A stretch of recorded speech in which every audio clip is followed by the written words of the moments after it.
કરું છું કે આ પાટલી છે ને સીઓ એક દંડો ખાલી હાથમાં આવે ને તો ભમાયા વગર રહેવું નહીં એમ. અરે નાટક બહુ કરી એમ.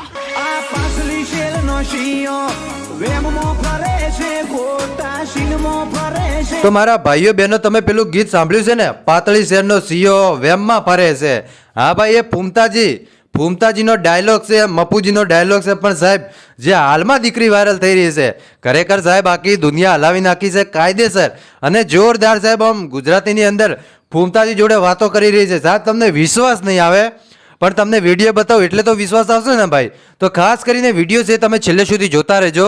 પણ મારા સાહેબો, બહેનો, વડીલો, મહેમાનો, આપણે વિડીયોની શરૂઆત કરીએ એની પહેલાં ખાસ કરીને ચેનલને સબસ્ક્રાઈબ કરજો. કેમ કે ચેનલને સબસ્ક્રાઈબ કરશો તો જ તમને ચા અને પાણીની વ્યવસ્થા થશે મારા ભાઈ, બાકી ચા અને પાણીની વ્યવસ્થા નહીં થાય. તો ખાસ કરીને મારા મહેમાનો ચેનલને સબસ્ક્રાઈબ કરજો એટલે તમને આવા અનેકો વિડીયો મળતા રહેશે.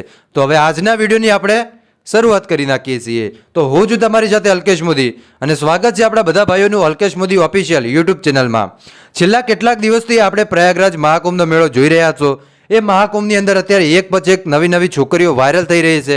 પોતાની આંખોના કારણે એ છોકરીઓ વધારે ફેમસ થઈ રહી છે. આંખોમાં એવો કંઈક કલર નાખે છે ભાઈ કે જેના કારણે એની આંખો અલગ જ દેખાય. જે મિત્રો આપણે પિક્ચરમાં નાગિન જોતા હોય છે, નાગિનની આંખો હોય છે, એ ટાઈપની દીકરીની આંખો છે. અને ભલભલા લોકોએ મિત્રો પહેલી વાર આ દીકરીની આંખો જોઈ છે એટલે લોકો ગાંડા તૂર થઈ ગયા છે અને ફોટો પડાવવા માટે આમ તેમ જઈ રહ્યા છે. તો ખરેખર મિત્રો આ દીકરીની આંખો તો તમે જોઈ હશે, ન જોઈએ તો વળી એકવાર તમે જોઈ લો સાહેબ. આ આંખો છે, આ આંખોના કારણે આ મોનાલિસા આખી દુનિયાની અંદર ફેમસ થઈ ગઈ છે. સાહેબ તમે વિચારો ખાલી, આ દીકરી આખી દુનિયાની અંદર ફેમસ થઈ ગઈ છે. હા ભાઈ, આ એ જ દીકરી છે કે જે દેશ અને દુનિયામાં ફેમસ થઈ ગઈ છે. મોનાલિસા ખાલી નામ જ કાપી છે ભાઈ. મોના પ્લસ લીસા એટલે મોનાલિસા. તો જોઈ લીધો મિત્રો તમે વિડીયો. બસ આજ માટે આટલું રાખીએ છીએ. મળીશું આપણે હવે નવા વિડીયોમાં નવા ટોપિક સાથે. ત્યાં સુધી બધાને જય માતાજી, જય દ્વારકાધીશ અને આગળ પણ આવવાનો સપોર્ટ કરતા રહેજો. મળીશું હવે નવા વિડીયોમાં. ત્યાં સુધી બધાને જય માતાજી, જય દ્વારકાધીશ.